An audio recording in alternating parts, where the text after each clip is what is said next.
हाँ, मुझे पता नहीं था कि हमारे देश में धर्म इतना महत्वपूर्ण है कि प्रति व्यक्ति आय की बात ना हो। मुझे पता नहीं था कि मेरे देश में धर्म इतना महत्वपूर्ण है कि किसान की ज़मीन को कोई कब्जा रहा है उस पर बात ना हो। मुझे पता नहीं था कि धर्म इतना महत्वपूर्ण है कि इनके बच्चों के भविष्य के लिए वो जो ज़मीन कब्जाई जा रही है उस पर बात ना हो। मुझे पता नहीं था कि धर्म इतना महत्वपूर्ण है कि व्यक्तियों को धर्मांतरित करने पे बात हो, मगर उस धर्म के माध्यम से वैज्ञानिक आधार पे आयुर्वेदिक औषधि कैसे बनती है, उससे लाभ कैसे दिया जाता है, अर्थव्यवस्था कैसे तैयार किए जाए, उस पर बात ना हो। मुझे पता नहीं था धर्म इतना महत्वपूर्ण है कि राम मंदिर की बात हो, लेकिन उस मंदिर को बनाने वाले कारीगर को कितनी प्रति व्यक्ति आय मिल रही है, कितनी प्रतिदिन की आय मिली या उसका साधन बना, या भविष्य में वो जो टूरिज्म वहाँ क्रिएट करेंगे आने जाने का, देश का और बाहर का, उसके साथ वो अर्थव्यवस्था जो गौशाला से चलनी है उसके ऊपर बात हो। मुझे पता नहीं था धर्म इतना महत्वपूर्ण है कि गाय के ऊपर तो बात हो, लेकिन 120 करोड़ गाय जो 1990 में थी और आज 20 करोड़ है, उसके बारे में किसान के मुद्दे से बात ना हो। मुझे पता नहीं था कि धर्म इतना महत्वपूर्ण हो चुका है कि मेरे कपड़े देख के ये तो पूछा जाए कि भाई साहब आप उस धर्म के तो नहीं हो, पर सवाल ये होना चाहिए कि इस धोती को बनाने के लिए वो जो कारीगर ने तो काम किया उसको लेबर पूरी मिली कि नहीं मिली,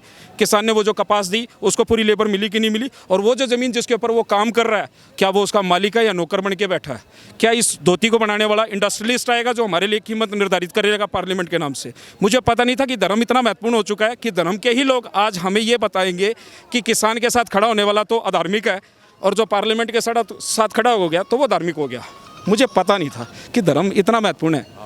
कि आप मेरे साथ खड़े होकर ये पूछो कि महाराज आप इस लिबास में है, क्या ये धार्मिक है या आर्थिक मूवमेंट है? ये आर्थिक रेवोल्यूशन है, धार्मिक रेवोल्यूशन नहीं है। और हमारे दिमाग का एवोल्यूशन हो चुका है, इन सब किसानों का एवोल्यूशन हो चुका है कि वो जो अंदर बैठे हैं वो आर्थिक मुद्दों पर नहीं केवल धार्मिक मुद्दों पर बहस करने के लिए, इनके प्रति व्यक्ति आय के लिए कोई बात नहीं करेगा। किसानों पर जो अत्याचार हो रहे हैं, इस पर किसानों पर बात हो रही है कि किसान खालिस्तानी है, यहाँ पर बैठा है, खाली बैठा है, कुछ काम नहीं है करने के लिए। और ये किस वजह से हो रहा है, आपको क्यों लगता है? पहले कहाँ किसानों की बात सुनी गई थी? किसान तो पहले भी सुसाइड कर रहा था, और अभी भी किसानों पर मुझे नहीं लगता किसी सरकार ने, राजनीतिक पार्टी में किसी ने भी काम किया है किसानों। इसके लिए दो उत्तर दे सकता हूँ मैं, हिंट में है, मीडिया वाले बड़ी जल्दी समझते हैं। पहला है जी टॉक टू माई हेड, दूसरा है जी मेक मी अ फूल, तीसरा है जी आप और मैं तो बीच में फंसे पड़े हैं, हम क्या कर सकते हैं। स्वराज का जो नारा जो मूल रूप से दिया किसी लालचंद ने दिया था, लालचंद के परपोते ने दोबारा से उसका मॉडल लाने की कोशिश करी,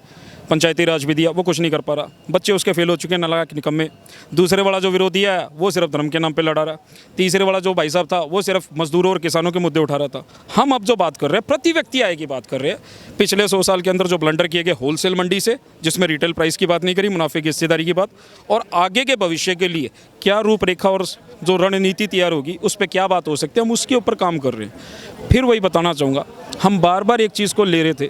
कि आगे क्या होने वाला है। आगे ये होगा कि जब भगत सिंह, राजदेव, सुखदेव और राजगुरु जो रिपब्लिक इंडिया की बात कर रहे थे, इकोनॉमिक इंडिया पे आ जाएंगे। जिस अंबेडकर को लेके कॉन्स्टिट्यूशन की बात हो रही थी मगर पीएचडी की थ्योरी और थीसिस की बात नहीं हो रही थी, वो थीसिस बाहर निकलाएगी तो ये पता लग जाएगा कि वो इकोनॉमिक एक्सप्लॉयटेशन जो अंग्रेज़ों ने किया और जो इन्होंने जारी रखा है जिस तरीके से, उसके लूप होल्स का फ़ायदा क्या इस पार्टी ने उठाया, उस पार्टी ने उठाया, या सभी पार्टियाँ उठा रही है।